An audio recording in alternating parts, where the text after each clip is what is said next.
ഇത് സ്മൃതിയോട് ചോദിക്കുന്ന ചോദ്യമാണ്. പക്ഷേ എന്നെ തെറി പറയുന്ന ആൾക്കാർ ഇതിനൊരു ഉത്തരം തന്നാൽ നന്നായിരുന്നു. ഇതാ സിമ്പിളാണ് ചോദ്യം. ഇതാണ് അത് സ്മൃതിക്ക് ഉത്തരം നൽകാൻ പറ്റുമെങ്കിൽ ഉത്തരം നൽകുക.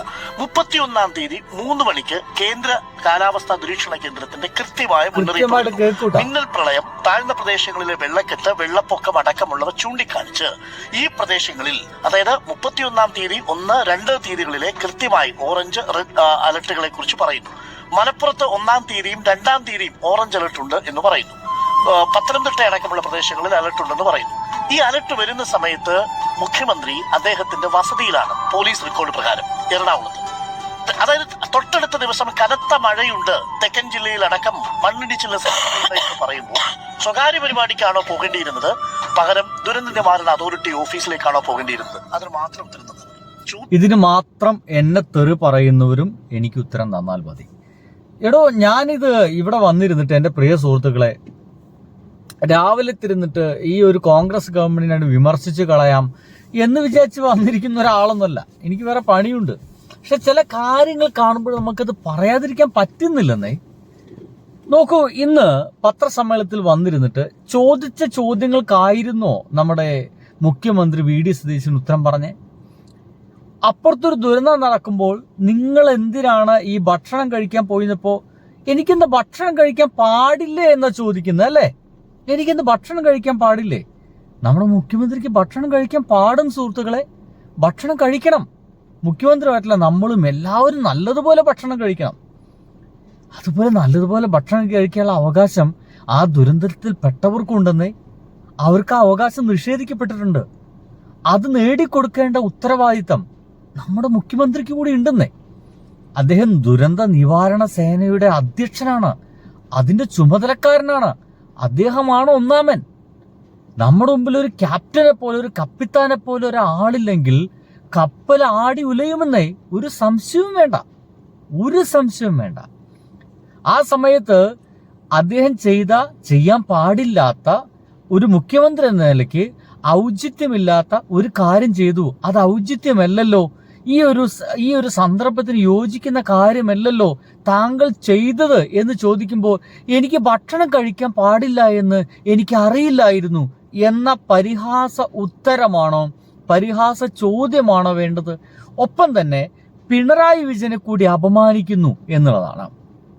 എനിക്കറിയില്ലായിരുന്നു 2018 പ്രളയത്തില് പിണറായി വിജയൻ പട്ടിണി കിടക്കുകയായിരുന്നു എന്ന് എനിക്കറിയില്ലായിരുന്നു. ഇത് പരിഹാസമല്ലേ?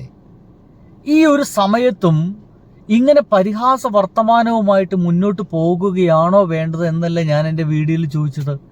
അതിന് പകരം എന്നെ തെറി പറഞ്ഞിട്ട് എന്താണ് കാര്യം? ഇതിപ്പോ ഞാൻ മാത്രം പറയുന്നല്ല. ഒരുപക്ഷെ ഇന്ന് വൈകുന്നേരം ചർച്ച നടക്കുന്നതിന് മുമ്പ് ഇത് ഞാൻ പറഞ്ഞുപോയി. ഇന്ന് വൈകുന്നേരത്തെ ചർച്ചയിൽ ഇതൊക്കെ നടക്കുന്നുണ്ടെന്നേ. ഇത് കേട്ടോക്കൂ. ഒന്ന് ആലോചിച്ച് നോക്കൂ ജിൻഡോ, ഇതിപ്പോ CPM ഭരിക്കുന്ന സമയത്താണ് നടക്കുന്നത് എങ്കിൽ പിണറായി വിജയനെ എന്തെല്ലാം പറയുമായിരുന്നു നിങ്ങൾ? ഇല്ലാത്ത ഒരു കാര്യത്തിന് മറുപടി പറയുക എന്ന അർത്ഥത്തിൽ. വി.ഡി. സതീശൻ ഊണ് കഴിക്കാൻ പാടില്ല എന്നാരെങ്കിലും പറഞ്ഞോ? പ്രളയ സമയത്ത് അദ്ദേഹം പട്ടിണി ഇരിക്കണമായിരുന്നു, നിരാഹാരം ഇരിക്കണമായിരുന്നു എന്നാരെങ്കിലും പറഞ്ഞോ? ഇല്ല. പക്ഷെ അദ്ദേഹം ഇന്ന് കേരള സമൂഹത്തോട് ചോദിക്കുകയാണ്, ഞാൻ അറിഞ്ഞില്ല പ്രളയ സമയത്ത് പട്ടിണി കിടക്കണം എന്ന കാര്യം എന്നൊക്കെ പറയാണ്. യഥാർത്ഥത്തിൽ ഉള്ള ഒരു വിഷയത്തിനല്ല അദ്ദേഹം മറുപടി പറയുന്നത്, മറിച്ചൊരു വൈകാരിക തലം സൃഷ്ടിക്കുകയാണ്. ഇവിടെ സൂചിപ്പിക്കപ്പെട്ട വിഷയമുണ്ടല്ലോ, പ്രൊപ്രൈറ്റി, ഔചിത്യം എന്നുള്ളത്. അതെല്ലാവർക്കും ബാധകമായ കാര്യമല്ലേ? ഔചിത്യമില്ലായ്മ ഉണ്ടായി എന്ന കാര്യത്തിലുള്ള അല്ലെങ്കിൽ എന്ന ആരോപണത്തിനുള്ള മറുപടി ഇത്രയേ ഉള്ളൂ. ഔചിത്യമില്ലായ്മ രീതിയിലാണ് അദ്ദേഹം പെരുമാറിയത് എന്നുള്ളത് വ്യക്തമായിട്ടുള്ള കാര്യമില്ലേ? അതിനു പകരം പറയുന്ന ഉത്തരങ്ങൾ എന്തൊക്കെയാ? നമ്മൾ അന്തം വിട്ടുപോകില്ലേ? ഇന്ന് എന്തോ അന്ന് അറിയില്ല, ഇന്ന് സ്മൃതി പരുത്തിക്കാട് അടക്കം വി.ഡി. സതീശന് വിമർശിച്ചു. അതല്ലാതെ വേറെ രക്ഷയില്ല എന്നുള്ളതാണ്. മുഖ്യമന്ത്രി പലപ്പോഴും അതിവൈകാരികമായി പ്രതിപക്ഷം എന്താണോ ആഗ്രഹിക്കുന്നത് ആ ചൂണ്ടയിൽ കൊളുത്തി അതിൽ വീണുപോകുന്നു എന്നൊരു അഭിപ്രായം എനിക്കുണ്ട്. പല കാര്യങ്ങളിലും അങ്ങനെയാണ് അദ്ദേഹം മറുപടി പറയുന്നത്. ഇപ്പോൾ ഭക്ഷണവുമായി ബന്ധപ്പെട്ട് അദ്ദേഹം അത് വിരുന്നായിരുന്നു എന്നുള്ള വിമർശനത്തിന് അദ്ദേഹം ഇന്ന് മറുപടി വളരെ വിശദമായ ഉത്തരം നൽകിയാണ്. ആ പരിപാടിയിലേക്ക് പോയ കാര്യം 3 മണിക്കാണ് അവിടെ എത്തിയതെന്നും 3 മണിക്കാണ് ഉച്ചഭക്ഷണം കഴിച്ചതെന്നും മലബാറിലുള്ളവർ ഭക്ഷണം എങ്ങനെയാണ് തരുന്ന രീതിയെന്നും അദ്ദേഹം വിശദീകരിക്കുന്നു. താൻ അവിടുന്ന് ഭക്ഷണം കഴിച്ചു എന്നതിൽ അവിടെ അവസാനിപ്പിക്കേണ്ടതിന് പകരം കഴിഞ്ഞ സർക്കാരിലെ മുഖ്യമന്ത്രി പ്രളയകാലത്ത് ഭക്ഷണം കഴിക്കാറുണ്ടായിരുന്നില്ലേ എന്ന ചോദ്യം ചോദിക്കുന്നു.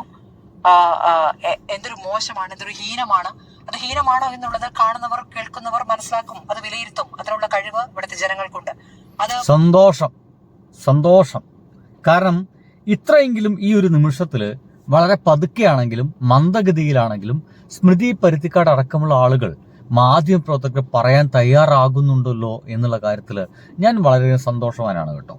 കാരണം അദ്ദേഹം വിമർശനത്തിന് അതീതനൊന്നുമല്ല, ഒരാളും വിമർശനത്തിന് അതീതനല്ല. വിമർശനം കൃത്യമാണ് എന്നുള്ളതാണ്. ഇന്നത്തെ എല്ലാ മാധ്യമങ്ങളും ഒരു പക്ഷേ സംഗി ചാനൽ അടക്കം, VD സതീശനെ സ്നേഹിക്കുന്ന സംഗി ചാനൽ അടക്കം ഇന്നൊരു പക്ഷെ അദ്ദേഹത്തിനെതിരെ ഇത് ശരിയായില്ല താങ്കൾ ചെയ്തതെന്ന് പറയുക തന്നെയാണ് ഉണ്ടായത്. നോക്കൂ, അരുൺകുമാർ ഒരു കാര്യം പറയുന്നത് നമുക്ക് കേട്ട് കഴിഞ്ഞാൽ അന്തം വിട്ടു പോകും.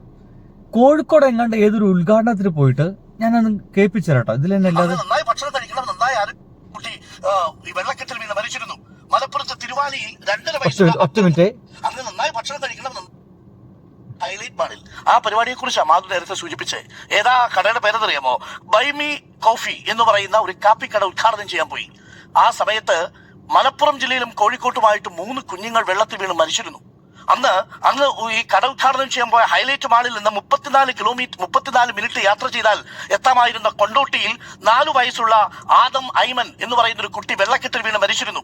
25 മിനിറ്റ് യാത്ര ചെയ്യാൻ എത്താൻ പറ്റുന്ന കോഴിക്കോട് കാപ്പാട് 2 വയസ്സുള്ള മാസിൻ എന്ന് പറയുന്ന മറ്റൊരു കുട്ടി വെള്ളക്കെട്ടിൽ വീണ് മരിച്ചിരുന്നു. മലപ്പുറത്ത് തിരുവാലിയിൽ 2.5 വയസ്സുള്ള അബ്ദുൽ മുഹീൽ എന്ന് പറയുന്ന ഒരു കുട്ടി മരിച്ചിരുന്നു. മലപ്പുറത്തും കോഴിക്കോട് 3 കുഞ്ഞുങ്ങൾ ഇന്നലെ ഈ വെള്ളപ്പൊക്കത്തിൽ ഈ വെള്ളക്കെട്ടിൽ വീണ് മരിച്ചതിന്റെ വാർത്തകൾ വന്നിരുന്നു. പക്ഷേ നമ്മൾ മനസ്സിലാക്കേണ്ടത് ഉദ്ഘാടനത്തിലേക്ക് പോവുക എന്നല്ലാതെ ഈ സ്ഥലത്തേക്ക് ഒന്ന് സന്ദർശിക്കാനുള്ള ഒരു മനസ്സ് നമ്മുടെ മുഖ്യമന്ത്രിക്ക് ഉണ്ടായില്ല എന്നുള്ളതാണ്. ആ ഒരു മനസ്സ് ഉണ്ടാവേണ്ടതല്ലേ? അപ്പൊ നിങ്ങൾ പറയും പിണറായി വിജയനെ പോലെ അല്ലല്ലോ VD സതീശൻ എന്ന്. പിണറായി വിജയൻ ആവരുത് ഒരു കാരണവശാലും VD സതീശൻ. പക്ഷേ ഒരു അര പിണറായി വിജയനെങ്കിലും, ഒരു 1/4 ഭാഗം അല്ലെങ്കിൽ 1% പിണറായി വിജയനെങ്കിലും അദ്ദേഹത്തിന് ഉള്ളിൽ ഇനി ഉണ്ടാകേണ്ടിയിരിക്കുന്നു. അതുണ്ടെങ്കിൽ ഉദ്ഘാടനത്തിനല്ല പോവുക, അത് മാറ്റിവെക്കുകയും അതും പിന്നീട് നമുക്ക് നടത്താമെന്ന് പറയുകയും അതിന് പകരമായിട്ട് ഇങ്ങനെയുള്ള വീടുകളിലേക്ക് പോവുകയും അവിടുത്തെ വീട്ടുകാർക്ക്, അവിടുത്തെ അമ്മമാർക്ക്, അവിടുത്തെ രക്ഷിതാക്കൾക്ക് ഒരു ആശ്വാസമായി തീരുകയും ചെയ്യുമായിരുന്നു. അതൊന്നും നടത്തിയിട്ടില്ല എന്നുള്ളതാണ് ഒരു യാഥാർത്ഥ്യം എന്നുള്ളതാണ്. ഇതൊക്കെ പറയുമ്പോൾ വെറുതെ എൻ്റെ അപ്പനും എൻ്റെ അപ്പൂപ്പനെയും നിങ്ങൾ സ്മരിച്ചുകൊണ്ട് എന്താണ് കാര്യം? നിങ്ങൾ സ്മരിച്ചോളൂ കേട്ടോ, അത് നിങ്ങളുടെ സംസ്കാരം. എൻ്റെ അമ്മയെ, എൻ്റെ അപ്പനെ, എൻ്റെ അച്ഛനെ, എൻ്റെ അപ്പൂപ്പനൊക്കെ സ്മരിക്കുന്ന ആളുകളൊക്കെ ഉണ്ട്. പിന്നെ വെച്ചിട്ടുള്ള, പിന്നെ വെച്ചിട്ടുള്ള തെറികളൊക്കെ ഗംഭീരമായിട്ട് വിളിക്കുന്നുണ്ട് FBയിലും മറ്റൊക്കെ. നിങ്ങൾ വിളിച്ചോളൂ.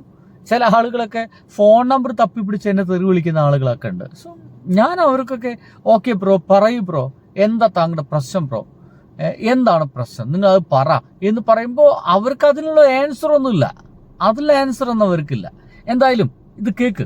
പുറത്തു വരുന്ന സമയമാണ് കാപ്പിക്കട ഉദ്ഘാടനം ചെയ്യാൻ വേണ്ടി നമ്മുടെ മുഖ്യമന്ത്രി പോയത്. ആ സമയത്താണ് പാലായിലും ആറന്മുളയിലും അടക്കം ദുരിതാശ്വാസ ക്യാമ്പുകൾ തുറന്ന് 15ഓളം, അന്ന് 8 പേരുടെ മരണമാണ് റിപ്പോർട്ട് ചെയ്തതെങ്കിൽ 5200ഓളം പേരെ 273 ക്യാമ്പുകളിലായി മാറ്റിപ്പാർപ്പിക്കാൻ ആറന്മുളയിൽ അബിൻ വർഗിയും റാന്നിയിൽ നമ്മുടെ പഴകുളം മധുവും അടക്കമുള്ള MLA-മാരെ നെട്ടോട്ടമോടുന്നത്. അവിടെയാണ് റവന്യൂ അധികാരികൾ എങ്ങനെയെങ്കിലും ഈ രക്ഷാപ്രവർത്തനം ഒന്ന് കൃത്യമായി ഏകോപിപ്പിക്കാൻ വേണ്ടിയിട്ട് പാലായിൽ രക്ഷാപ്രവർത്തനം നടത്തുന്നത്. പാലായിൽ രക്ഷാപ്രവർത്തനം, അന്ന് പൊന്നാനിയിലോ വിരുന്ന് സൽക്കാരം. ഇതാണ് യഥാർത്ഥത്തിൽ അനൗചിത്യത്തിന്റെ ചിത്രം. ഇവിടെയാണ് കൺസേൺ ഉള്ളത്. അവിടെ ചോദ്യം ഇത്രയേ ഉള്ളൂ, മുഖ്യമന്ത്രിയുടെ കൺസേൺ എന്താണ്? അദ്ദേഹത്തിന്റെ പ്രഥമ പരിഗണന എന്താണ്? സിമ്പിൾ ചോദ്യമല്ലേ? നോക്കൂ, ഒരു ദുരന്തം അത് ചെറുതോ വലുതോ ആവട്ടെ, ഇന്ന് നമ്മുടെ മുഖ്യമന്ത്രി പറയുന്നുണ്ട് ഇതിനേക്കാൾ വലിയ ദുരന്തം കണ്ടവരാണ് നമ്മൾ, ഞാൻ അനുഭവിച്ചിട്ടുണ്ടെന്നൊക്കെ. 2017 പറയുന്നത്. അന്ന് ഇദ്ദേഹം പ്രതിപക്ഷ നേതാവായിരുന്നു. അത് അനുഭവിച്ച ആളും ടാക്കിൾ ചെയ്ത ആളും അപ്പുറത്ത് പിണറായി വിജയൻ എന്നുള്ള പേരിൽ ഒരു മഹാമനുഷ്യ ഇരിക്കുന്നുണ്ട്. ഒരുത്തൻ പറയാൻ ഒരിക്കലും പാടില്ല, അറിയാതെ ഇതിലാണ് വന്നു പോയതാണ്, ക്ഷമിക്കും. എന്തായാലും അദ്ദേഹം അവിടെ ഇരിക്കുന്നുണ്ട്. അദ്ദേഹം അവിടെ ഇരിക്കുമ്പോഴാണ് ഇതൊക്കെ ഞാനാണ് നേരാക്കി എന്ന രീതിയിലൊക്കെ ഇദ്ദേഹം സംസാരിച്ചുകൊണ്ടിരിക്കുന്നത്. എന്തൊക്കെയായാലും ഇത് ചെറുതോ വലുതോ ആവട്ടെ, ഒരു ദുരന്തം ഉണ്ടായിക്കഴിഞ്ഞാൽ അത് വളരെ പെട്ടെന്ന് അവിടേക്ക് എത്തുകയോ അതിന് വേണ്ട ചുക്കാൻ പിടിക്കുകയോ ചെയ്തതിന് പകരം ഉദ്ഘാടനങ്ങൾക്ക് നടക്കുക എന്ന് പറയുന്നത് എന്തൊരു വഷളത്തരമാണെന്നുള്ളതാണ്, അല്ലേ? ഈ തൊട്ടടുത്ത സ്ഥലത്ത് ഇന്ന് മാധ്യമപ്രവർത്തകരോട് ചോദിച്ച ചോദ്യം ഇതാ, അങ്ങ് ഹൈലൈറ്റ് മാളിൽ പോകുന്ന സമയത്ത് ഒന്ന് തിരിഞ്ഞു പോയിരുന്നെങ്കിൽ ഈ വീടുകളിൽ പോകാമായിരുന്നു. ഇന്നലെ കണ്ണൂരും കോഴിക്കോട്ടും മലപ്പുറത്തും ഒക്കെ മഴയുണ്ടായിരുന്നു എന്നേ സാർ.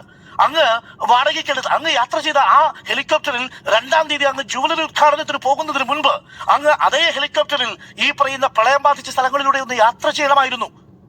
അവിടെ പ്രളയം ബാധിച്ച മനുഷ്യരെ നിങ്ങൾക്ക് കാണാനോ ക്യാമ്പുകളിലേക്കോ പോകാനോ നിങ്ങൾക്ക് നേരിട്ട് സമയം കിട്ടിയില്ല. പക്ഷേ കാപ്പിക്കട ഉദ്ഘാടനം ചെയ്യാനും ജുവലറി ഉദ്ഘാടനം ചെയ്യാനും പോകാൻ സാധിച്ചു എന്നുള്ളതാണ് ഇതിൽ ആശങ്കയുണ്ടാവുന്നത്. മനസ്സിലായില്ലേ? എത്ര സിമ്പിൾ ആയിട്ടാണ് അദ്ദേഹം പറയുന്നത്. അതായത് പൊന്നാനിലേക്ക് വന്നിട്ട് 3 മണിക്ക് കോഴി ബിരിയാണി തിന്നാനുള്ള സമയമുണ്ട്. ഇട്ടിമാണിക്കൽ ജ്വല്ലറിയുടെ തുണിക്കട അത് ഉദ്ഘാടനം ചെയ്യാൻ സമയമുണ്ട്. ഏതൊരു കാപ്പിക്കട കോഴിക്കോട് ഒന്ന് ഉദ്ഘാടനം ചെയ്യാൻ സമയമുണ്ട്. ഇദ്ദേഹം കാപ്പിക്കടയോ എന്താ പറയുക, ഇട്ടിമാണിക്കൽ ജ്വല്ലറിയുടെ ഉടമസ്ഥൻ വോട്ട് ചെയ്തിട്ടും ആ കാപ്പിക്കടക്കാരൻ വോട്ട് ചെയ്തിട്ടും അല്ലേ ഒന്നുമല്ലല്ലോ അധികാരത്തിൽ കയറിയത്. ഇവിടുത്തെ സർവ്വസാധാരണക്കാരനായിട്ടുള്ള ആളുകൾ വോട്ട് ചെയ്ത് കയറിയല്ലേ. ആ സർവ്വസാധാരണക്കാരായ ആളുകളുടെ ജീവിതമല്ലേ അവിടെ പ്രകൃതിയിൽ അങ്ങനെ എന്താ പറയുക അമ്മാനമാടി കൊണ്ടിരിക്കുന്നത്. അപ്പൊ അവരെ കാണുകയാണോ അതോ ഇവരെ കാണുകയാണോ വേണ്ടതെന്നുള്ള ചോദ്യങ്ങൾക്ക് നിങ്ങൾ എന്തുത്തരം പറയും? നിങ്ങൾ പറ. ആരാണ് നമ്മുടെ ഈ ഗവൺമെന്റിന്റെ കൺസേണിലുള്ളത്? നമ്മളില്ല സുഹൃത്തുക്കളെ. നമ്മൾ പൊതുജനങ്ങളില്ല, സാധാരണ ജനങ്ങളില്ല. ഇതാണ് പറയുന്നത്. അദ്ദേഹത്തിന്റെ കൺസേണിൽ നമ്മളില്ല. നമ്മളൊക്കെ അദ്ദേഹത്തിന്റെ കൺസേണിൽ ഒരു പരിഹാസ കഥാപാത്രങ്ങളാണ്. പ്രകൃതിയൊക്കെ ഉണ്ടാവും, അത് ഇതിനേക്കാൾ വലിയ എന്താ പറയുക ദുരന്തം കണ്ടിട്ടുണ്ട്. ഇനി ഇത് ചോദിക്കുന്ന ആളുകൾ അദ്ദേഹം എന്താ പറയുന്നത്? ഷൗട്ട് ചെയ്യുകയാണ്. അവിടെ നിന്ന് പ്രസംഗിച്ചോ ഇവിടെ നിന്ന് പ്രസംഗിച്ചോ, മതി മതി, ചോദ്യം ചോദിച്ചു മതി. നിങ്ങൾ ഇനി ചോദിക്കണ്ട, നിങ്ങൾ ചോദിക്കണ്ട, കൈരളി ചോദിക്കണ്ട, ഏഷ്യാനെറ്റ് ചോദിക്കണ്ട, റിപ്പോർട്ടറിന് ചോദിക്കണ്ട. നിങ്ങൾ എൻ്റെ വാർത്താ സമ്മേളനം കുളം ആക്കാൻ വന്നിരിക്കുകയാണ്. ഒരാൾ ചോദ്യം ചോദിക്കുമ്പോൾ അതിന് ഉത്തരമല്ലല്ലോ പറയുക, ചോദ്യങ്ങളാണല്ലോ തിരിച്ച് അദ്ദേഹം ചോദിക്കുക. അതിനെപ്പറ്റി ഒരു വീഡിയോ ഞാൻ ചെയ്യാം കേട്ടോ. എന്തായാലും ഇങ്ങനെയൊക്കെയുള്ള വീഡിയോസെല്ലാം ഞാൻ ചെയ്യുന്നത്. അതും ഇത്തരം ആളുകളൊക്കെ പറഞ്ഞ റിപ്പോർട്ടിൽ അരുണും മറ്റൊക്കെ പറയുന്ന കാര്യങ്ങൾ ഒന്നുകൂടി ഒന്ന് വ്യക്തമായിട്ടൊന്ന് വിശദീകരിക്കൽ മാത്രമായിരിക്കും എൻ്റെ വീഡിയോസുകൾ. അതിനെൻ്റെ അപ്പ ഞാൻ കേൾക്കുന്ന തെറികൾ നിർത്താൻ പോകുന്നൊന്നുമില്ല കേട്ടോ. അതിച്ചിട്ട് നമ്മളിത് പറഞ്ഞുകൊണ്ടേയിരിക്കും. ബൈ.